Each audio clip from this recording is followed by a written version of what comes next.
in basketball terms for the center position. So I think that, I think, in my opinion, Shane Battier is going to take over Bosch, because it's going to take over the power forward position. And I think Bosch, hopefully, he says this is happening throughout his career.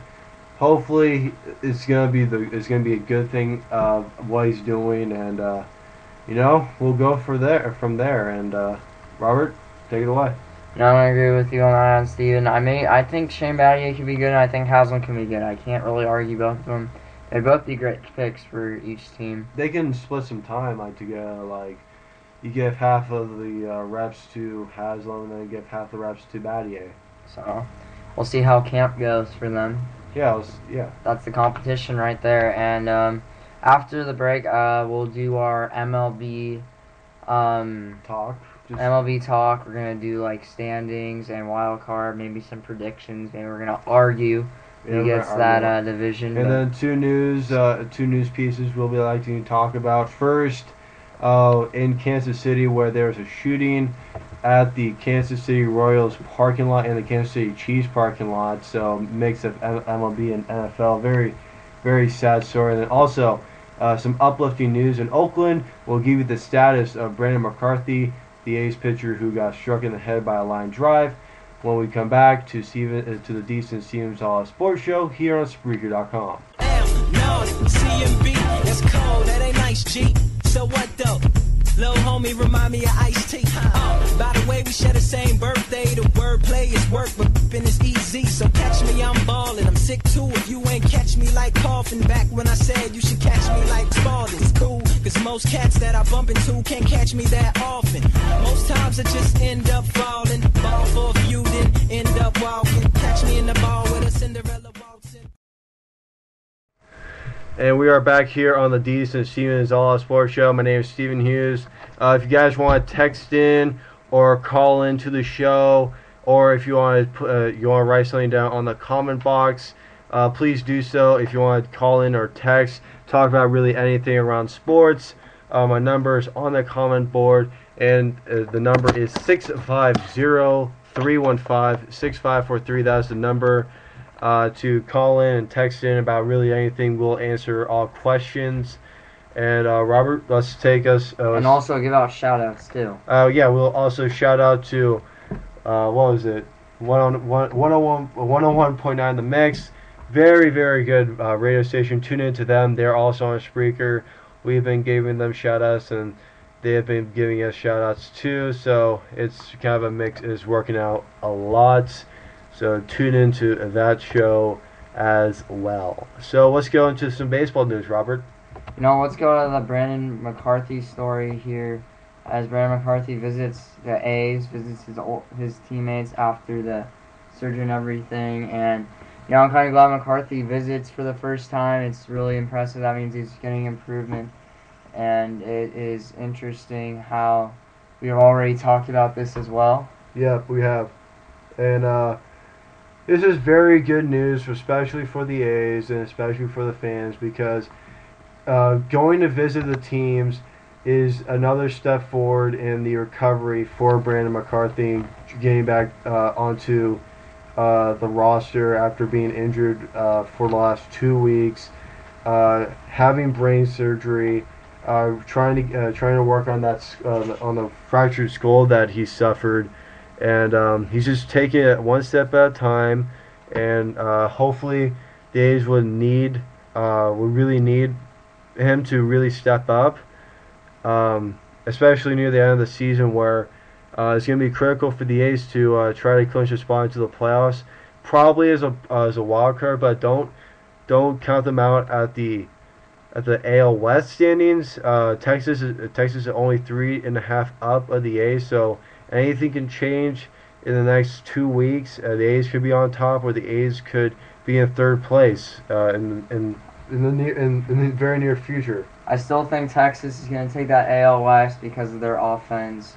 They have one of the best offensive lineups. I wouldn't say the pitching is the strongest link for them, but I think the A's have the better pitching hand against Texas. Yep. I think Oakland and Baltimore will go for the wild card spots. Yep, and then there's going to actually, if mention you say that because the A's, their next series, that is starting actually tonight. Really, started tonight. Is the Baltimore Orioles at the Oak.com Coliseum. So the A's and the Orioles, giving you a little bit of a preview, possibly the AL wild card. It can be the A's or the Orioles, or it can be the A's and the Yankees. Or there's 3 teams in the AL East that can possibly get a spot to the playoffs, but there are only 2 slots. So which team do you think, Robert? You have the option of the Orioles, the Rays, and the Yankees. Which of those two? Okay, out of those 3 teams, 2 of them are going to make the playoffs. Which 2 are they? Which 2 of them will make the playoffs? Well, I still think Baltimore and the New York Yankees will make the playoffs. You look at this as 2 teams. As Baltimore came out, like, they're a really good team now. They're coming out of nowhere. Yankees have a great offense. Their defense has been, pitching is picking up a little bit more and more. Yeah. Derek Jeter becoming a really good hitter. A-Rod becoming a really good hitter. Well, Jeter's been Robinson Cano is on fire. Jeter's he's been a great hitter this year. He's passing up great. When has he not had a bad season? I don't know, because he's so consistent, and that's why he's considered one of the best hitters all time.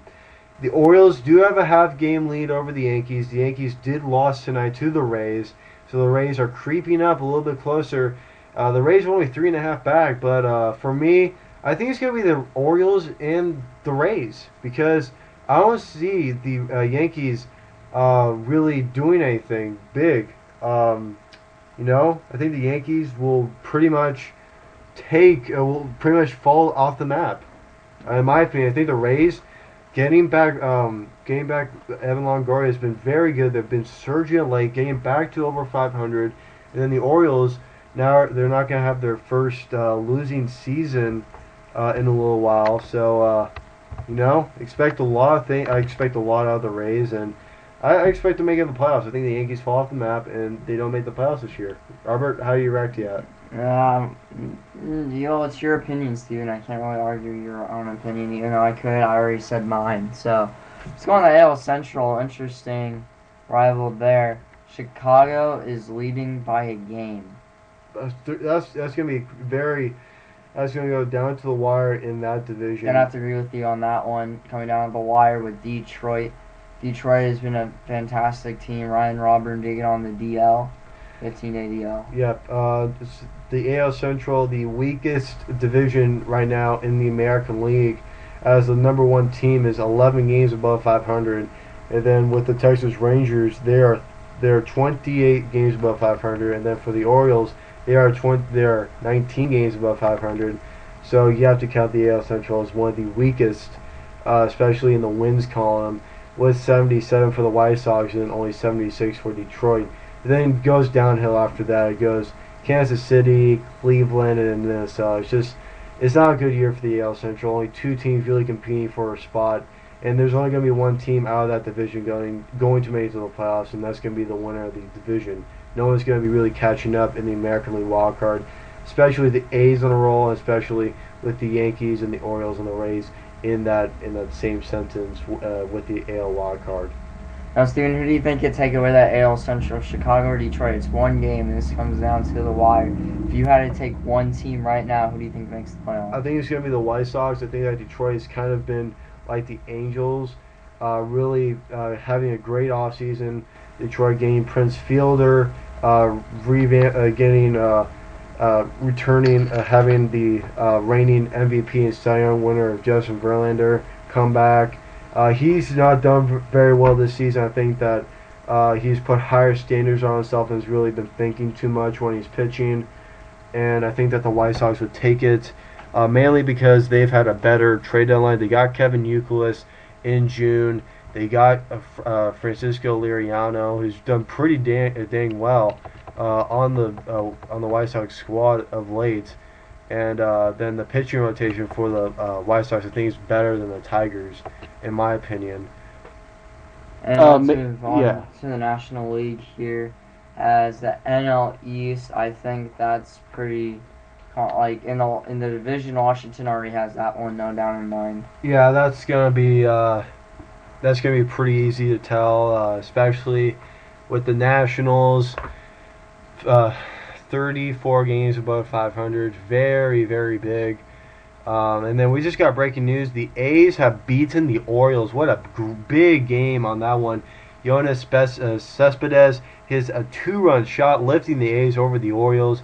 And so the Orioles now, again, are tied with the Yankees atop the American League East. That was some breaking news right there from about 20 minutes ago.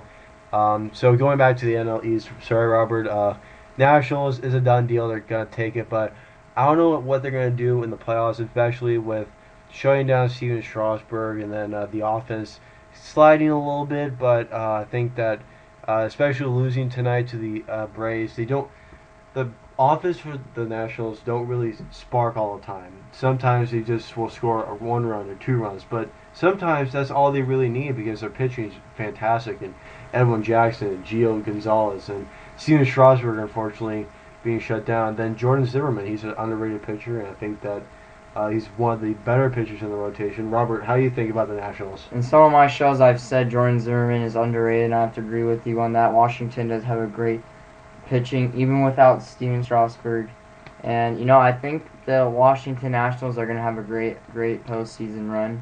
As they're not that much of an experienced team, but they have Bryce Harper, Ryan Zimmerman, Danny Espinosa. They got a ton of good guys that can help this team. So I think Washington takes that one. Atlanta is already in that wild card spot. So let's move on here to the NL Central. This is a really Cincinnati. This is kind of a blowout in a way. The Reds on top by 10.5 games above the Cardinals. And remember the Pirates in contention to win the wild card? Well, they are on a 7-game losing streak. They're only 1 game above 500, so big disappointment for the Pirates, especially at the All-Star break, being named one of the teams that could possibly get a spot into the wild card game. They've really slid downhill, especially losing to the Cubs. That's something you don't want to be losing to. But very disappointed by the Pirates.